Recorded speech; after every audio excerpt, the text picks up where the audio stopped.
இன்றைக்கி எப்படியே முத்துவோட பிரச்சனைலாம் ஒரு வழியாக தீர்ந்துடுது. மனோஜ் வந்து ஒரு கார் வந்து வாங்கிட்டு வரான் வீட்டுக்கு. விஜயாரன்ட்டு வந்து எல்லாத்துட்டையும் சொல்கிறாங்க, பாருங்கள் எல்லோரும் மனோஜ் கார் வாங்கியிருக்கான் அப்படின்னு வந்து எல்லாத்துட்டையும் விஜயா சொல்கிறாங்க. விஜயாரன்ட்டு எல்லோரும் வாங்க வெளியே வாங்க வெளியே வாங்க அப்படின்னு சொல்லி கூப்பிட்றாங்க. எல்லோரும் வந்து வெளியே போகிறாங்க. விஜயா வந்து ஆரத்தி தட்டு எடுத்துகிட்டு போகிறாங்க வெளியே. அப்புறம் முத்து அவங்க அப்பா கேட்குறாங்க, எவ்வளோ கடை வாங்கினேன் இந்த காரு அப்படின்னு. அதுக்கு மனோஜ் இருந்துட்டு, நான் 5 லட்சத்துக்கு வாங்கினேன்ப்பா அப்படின்றாங்க. முத்து இருந்துட்டு 5 லட்சமா அந்த காரு அப்படி சொல்லி அந்த முத்து இருந்துட்டு அந்த காரை சுற்றி பார்க்குறாங்க. கடைசியில் அந்த கார் ரேட்டு வந்து 2 லட்சம் தாண்டா வரும், அவ்வளோதாண்டா அந்த காருக்கு ரேட்டு, உன்னையாரா 5 லட்சம் கொடுத்தவங்க சொன்னான் அப்படின்றாங்க. மீனான்ட்டு சொல்கிறாங்க, இவருக்கு தான் காரை பற்றி எல்லாம் தெரியும்ல, இவர் கூட்டிகிட்டு போய் வாங்கினா என்ன அப்படின்னு கேட்குறாங்க. அதுக்கு ரோஹினி திட்டுறாங்க, இவர் என்ன மெக்கானிக்கல் இன்ஜினியராக பார்க்குறேன் அப்படி சொல்லி 2 பேர் சண்டை போடுறாங்க.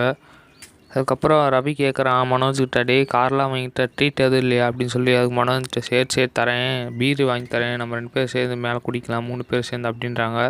நைட் ஆகுது. கீழே ஹாலில் வந்து கீழே வந்து மீனா ரோகிணி சுற்றி 3 பேர் இருந்து பேசிகிட்ருக்காங்க. அதுக்கு வந்து ரோகிணி இருந்துட்டு, எங்கே மீனா உங்கள் ஹஸ்பண்டை காணோம் அப்படின்றாங்க. தெரியல மேலே தான் இருப்பார் அப்படின்றாங்க. அதுக்கு ரோகிணிட்டு, பாருங்கள் அவர் நல்லா வந்து குடிச்சிட்டு தான் வந்து வரப்போகிறார் அப்படின்றாங்க. அப்படி மேலே 3 பேர் அப்படி பேசிகிட்ருக்காங்க. மனோஜ் வந்து முத்துவை குடிக்க சொல்கிறான். இல்லை நான் குடிக்க மாட்டேன் அப்படின்ட்டான் முத்து கேட்குறான் மனோஜ், டேய் நீ என்னடா வேலை பார்க்க போகிற அப்படின்ட்டு. அது மனோஜ்ன்ட்டு, ஒரே இடத்துல உட்காரணும் ஆனால் காசு வரணும் அப்படின்றான். அதுக்கு முத்துருன்ட்டு, நீ ஒரு வேலை பார்த்தல அந்த கோயிலேருந்து பிச்சை எடுத்தல, அதுதான்டா உனக்கான சரியான வேலை அப்படின்றாங்க. அதுக்கு ரவி வந்து சிரிக்கிறான். உடனே 3 பேர் கீழே வராங்க. ஸ்ருதின்ட்டு, அங்கே பாருங்கள் உங்கள் ஹஸ்பண்டை தான் தூக்கிட்டு வராங்க முத்து அப்படின்றாங்க.